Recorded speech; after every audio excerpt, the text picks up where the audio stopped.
Why are you broke? What are stocks while I make a cucumber-based protein smoothie? Cause my throat is sore. So what is a stock?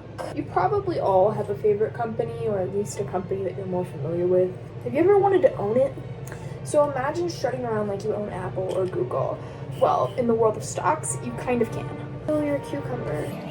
Using a potato peeler and it's actually working really well. We save these. Think of a stock as a tiny piece of a giant company pie. When you buy a stock, you're buying a slice of ownership in that company. It's like being the micro co-owner, the master of the enterprise. For instance, when you buy a stock of Apple, you own a little piece of everything, from iPhones to the quirky tech in their labs. If Apple does well, your stock value goes up, and if it doesn't do as well, your stock value is going to dip.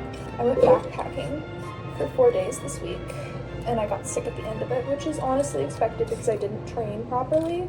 And so I have a very sore throat, and I feel a little ill. Look at how it's limp. Oh my god, it's limp. Oh my god, no. Stop, wait. No, stop. Now let's clear up the confusion between stocks and shares. Stocks refer to your overall ownership in one or more companies, while shares are specific to a single company. Think of it like saying you own stocks is like saying you own desserts, while saying you own a share of Apple is like saying you own a slice of their pie. Okay, this cucumber is distinctly about to go bad, but I am thoroughly uncomfortable by how limp the cucumber is. Like, take your nude cucumber and put it in the cup to blend it. She's a little too big, so we're gonna cut her in half. Let's clarify again. Stocks are a broad term for ownership in one or more companies, whereas shares are specific units of ownership in a single company. If you say you have stocks, you own multiple, or one. If you say you have shares, you have a share of this particular company.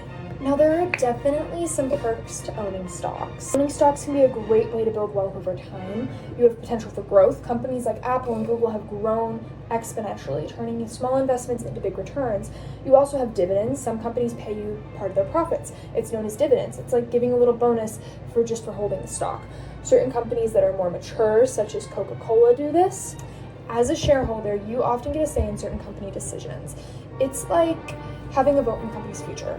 Basically, attend those shareholder meetings. Squirt! We're gonna add some protein powder because I need protein powder in everything I eat. This is my favorite because it doesn't have a taste, and I hate the taste of protein powder, it's gross. Now, there definitely are risks that come with owning stocks and shares. Companies face downturns and the value of your stocks can drop. It's a bit like dating. Sometimes you find the perfect match, and sometimes you get ghosted or end up in a really terrible, unique situation of a relationship. The key is you need to do your research and make sure you're investing wisely. You're not going to go out with the first guy you see, hopefully. There are plenty of fish in the sea. Same mentality with stocks. There are plenty of companies that have IPO'd that you could potentially invest in. And what IPO means is that the company has gone public, so what that means is that you can buy a stock or a share in that company. I love Greek yogurt. When it comes to getting started within stocks, you have to take baby steps. First, you need to do your homework. Learn about the companies you're interested in. What do they do? How do they make money? What's their growth potential? Learn everything about them. We're stalking them like you're stalking Crazy Ex. Second, make sure that you choose a brokerage. Find a platform that suits you and your needs. Well, start small. Remember, even the biggest portfolios start with a single share. Finally, the best way to protect you and your assets is to make sure that you're diversifying. Don't put all your money into one company. Spread it across different sectors to minimize risk. It's like having a balanced diet. A bit of everything can keep you healthy. I'm going to save these for a later recipe. I'm going to harass my mint to steal some mint because we want mint for this recipe. Yummy!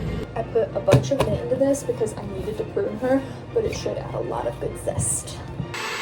This is one of my favorite healthy treats to have when I feel sick in the summer. Fabulous. Cheers to future health and our financial wealth.